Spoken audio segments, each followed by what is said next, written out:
The tritone interval in music is much maligned. There's all kinds of rumors about it being evil and cursed, and many other YouTube videos have covered the fallacies of some of these statements. In fact, though, this is often referred to as the devil in music. Now I'm going to try to introduce a different idea to it. I'm going to say the devil's in the details, because the tritone is actually a really nice leverage tool for sorting out some musical ideas. So the first thing to look at, and some of these are going to be kind of surprising, I think, how do we find the tritone interval? Well, an easy way to do this is to look at our A string, and if we divide it in two, we get the octave. One of the most consonant sounds that we have in music, the root note and the octave. Well, what if we keep this process of dividing by two going, thinking that other good things will happen? Well, we would come down to here, and we kind of go, that didn't sound so good. Let's listen to the interval. Wow, not so good, right? We listen to the octave, listen to the tritone. And this is exactly what we're talking about. It's not exactly the best sound. We have heard it before, though. Right? That's not an unused phrase. But now we've found the tritone interval. We just divided the space between our octave and our note in two and found it. Now, we have an interesting spot with the A on the E string.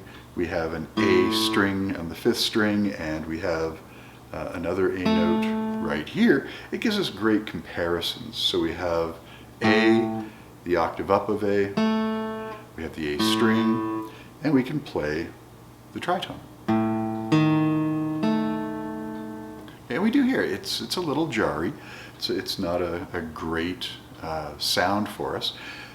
But it's an interesting thing because it's located in a place we might not expect it.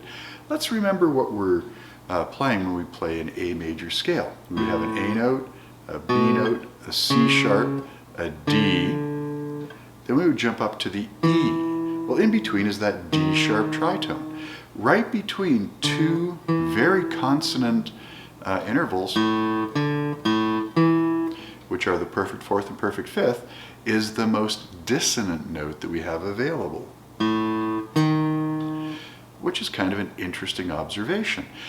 Let's look at it from the point of view of that major scale again and think about an easy way of, say, designing a major scale. We know we want all the notes to fit in the octave, and we want less notes than just all of the chromatic series. So an obvious thing to do is just skip every other note. So we have our A, our B, our C sharp, and a D sharp, the tritone. Wow. So we'll just back it down a half. So that's the first half of our major scale. Well, we don't want the tritone, so let's just start again on the E string, on the E note. So that would go E, F sharp, G sharp, and then we're right back at A. What was a scale we'd often talk about as being whole, whole, half, whole, whole, whole, half. It's correct. I said it right. The issue is that it's not symmetric. Well, if we skip the tritone, it's totally symmetric.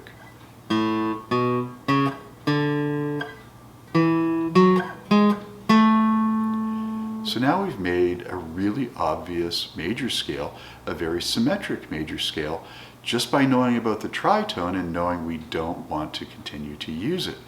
Now, we can carry that a little bit further. We can have our power chord version of our major scale.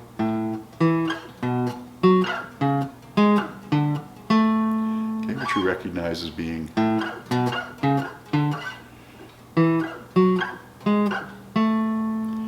so we don't need a whole lot of music theory to appreciate the major scale once we have that tritone available to us. And that's kind of a cool thing. Now that little three-string triad of all A's, I like to think of that as the Canadian triad. We've got a six-string A, we've got a fifth string A, we've got a fourth string A. If you've spoken to many Canadians, you'll get the pun there. And this just makes it very easy for us to hear that tritone and its dissonant sounds. So there's 3 interesting ideas behind the tritone that really put the devil in the details. By understanding the tritone, by having this in our mindset, we've made a few things a lot easier, including a quick and dirty understanding of how to find a tritone interval. All we did was we took a string, divided it by 2, we got a very consonant sound, divided it by 2 again, got a very dissonant sound. And that's really quite interesting.